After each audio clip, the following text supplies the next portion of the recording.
Welcome back for another video. So as highly requested, today we're going to be looking at your FPL teams and rating them. We've got a good variety to look at here, and no doubt you'll come across something new. And you might have missed it, this week FPL Scout launched their Rate My Team tool with Plan FPL, and it's completely free to have your Game Week 1 team rated. Just go to planfpl.com and then select your current team, and you'll get a percentage rating based on how good the team's projected to do.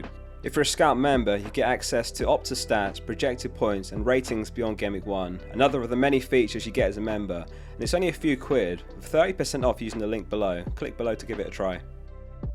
So let's get into your teams, and first up is Gets Footy, with Salah and Haaland in his draft. Very solid team to start on. Obviously having two premiums eats up a lot of your money, but he spread it around well. In his notes he says that Salah's essential and locked in for him.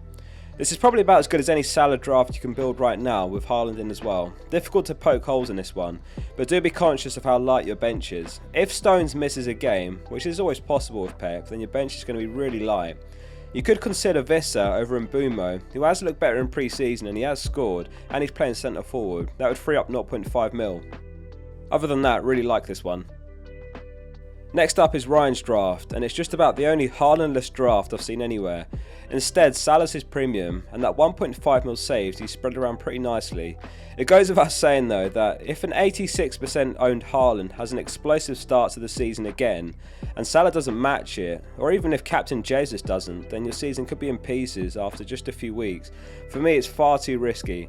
Despite the extra money, the bench is too weak here as well. You don't want to be starting Trippier against Liverpool Man City. If it were me, I'd probably downgrade Maddison and then improve your bench. Mitoma, for example, frees up 1 mil, and he has got Luton home in Game Week 1, better fixture. Chilwell could be the perfect player to have first on your bench Game Week 1, because you could swap him for Trippier in Game Week 2 and 3, and then you could start both of them permanently together. The rest of the midfield's great. I do prefer Saka, Rashford, or even Salah for captaincy over Jesus though. J-Moss has some dilemmas in terms of who's likely to be playing week in week out. Someone I'm expecting not to is Calvert-Lewin. He's got a terrible injury record, including another one this pre-season. I'd say Vissa for 6 mil is a far better pick. McNeil's historically never been a good FPL asset. He pretty much has one huge game week per season. Either way, I'd be starting Jackson over him here. Buendia also too much money to have last on your bench. You could downgrade him to a 4.5 mil mid, and then McNeil up to a 6.5 mil mid, like Mitoma, Eze or Mbumo. Pau Torres away to Newcastle is a really bad fixture as well. He's not necessarily nailed. I'd avoid that at all costs. You've got Pickford on the bench, so you could save yourself 0.5 mil by downgrading him to a 4 mil keeper. You would be absolutely fine to play a Nana every game week.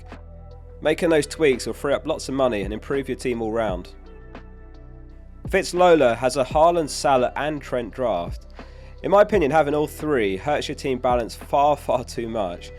On top of that, Henry away to Tottenham's a fixture that he won't have good clean sheet potential in, and Veltman was a big rotation risk last season. We saw Gross playing in right back lots, and Lamptey can play there as well. Veltman could get minutes in right centre back to be fair, next to Dunk, but he's too risky to be starting every week. On top of that, Bernardo and João Pedro also rotation risks, so you're potentially setting yourself up for a lot of pain in the opening game weeks, when some of these inevitably get rotated. If you're going for someone like João Pedro, who is a reasonable pick for 5.5 mil, you need the rest of your team to be reliable. I would remove one of Trent or Salah and spread that money around to weak points. You mentioned a Balogun Premier League loan as well. If that doesn't happen before Game Week 1, then get rid of him. Otherwise it's a complete waste of an Arsenal slot in your team. With Kane potentially leaving, Loca's got Richarlison with that in mind. He did get a hat-trick in pre-season the other day, so if Kane leaves, I don't hate the pick. Could be Sana Kulusevski either side of Richarlison Game Week 1. Very solid team, and I don't mind a punt like Richarlison thrown in. It is hard to judge what Kane leaving could do to Spurs. On the one hand, Richarlison and Son could step up and both become excellent assets. While they might miss his creativity, 34 assists over the last 3 seasons from Kane. You mentioned that strong bench is overrated. I do agree that a light bench is the way to go, but I'd say yours is very light. If anyone misses out, then you've only got Bulldog to call upon, who isn't even nailed himself.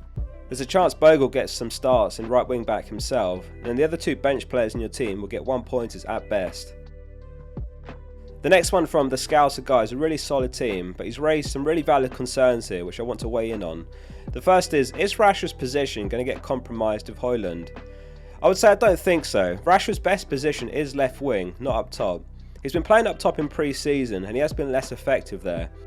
It's not the first time we've seen that. I'm also not expecting Man United to be using Holland week in week out either. He's only 20 and last season he scored 9 in 32 games.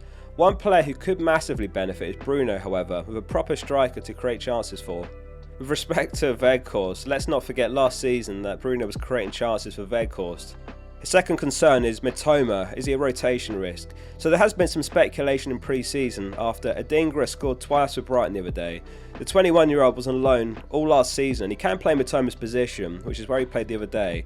I do think it's an overreaction though, and Mitoma will definitely be first choice. His third concern is he thinks Trossard has done enough to get into the starting 11 and he's not sure about Martinelli. I agree, he has done enough. Trossard's having a very good pre-season, best of all the Arsenal players. The thing is, he's very versatile and he can play in any of the front 5 positions, so not necessarily Martinelli. I personally expect he'll probably play as the left-sided 8 next to Odegaard rather than Martinelli's position. Martinelli should be fine, so I wouldn't be too worried about it for now. Trossard did start in left wing the other day, but let's not forget 3 days before Martinelli started there against Man United, so rotation makes sense. And his last concern is he's getting cold feet with no Liverpool players and says, do suggest anyone strongly. So yeah, Liverpool are absolutely smashing in pre-season. Salah, Trent, Gakpo, Jota, Darwin, Diaz, McAllister, all with returns. And the problem is, Salah and Trent are only the 2 nailed picks really, and both compromise team balance, Trent less so. The rest are all minutes risks, but yeah, obviously in Game Week 2 that Bournemouth game at home is a really eye-catching one. Trent would be the one I suggest most of the Liverpool assets. Salah obviously a really good pick as well, and I wouldn't recommend against him, but I do also think that extra money can go a long way. The likes of Saka, Rashford, Bruno, etc. all better value players. Adnan has 1.5 mil in the bank, and he's got Danjuma on the bench, which is interesting. I believe he's been playing up top in pre-season for Everton. What leaps out to me with this team is the amount of rotation risk though. Jota, Foden, Jackson, João Pedro, possibly Stones as well, all a risk in this team. I would limit your exposure. For example, Danjuma could go down to a 4.5 mil mid and Jota to Saka. There's nothing to suggest that he has been taken off pens definitively. He's just missed one in pre-season and one last season, but his record's still not bad. Jorginho is better at pens, but not expected to be a regular starter. I'm expecting a big win for Arsenal home to Forest Game Week 1, with Forest missing several players, and some of those that they had on loan last season not renewing or signing. So therefore, I think double Arsenal attack is a minimum in my eyes. I personally never rotate goalkeepers either, besides when there's potential double game weeks, but even then it can backfire like last season. So I personally don't rotate from Game Week 1. Still, it should be first choice. So therefore you could save 0.5 mil by selling Johnston. What tends to happen is keepers rack up save points in those tougher games, unsurprisingly due to more shots faced, but then they keep surprise clean sheets here and there, so you end up benching loads of points. So those are a few changes to consider. Thanks for watching today's video. There's some big FPL content coming later this week which you don't want to miss, so make sure you're subscribing. See you soon for the next one.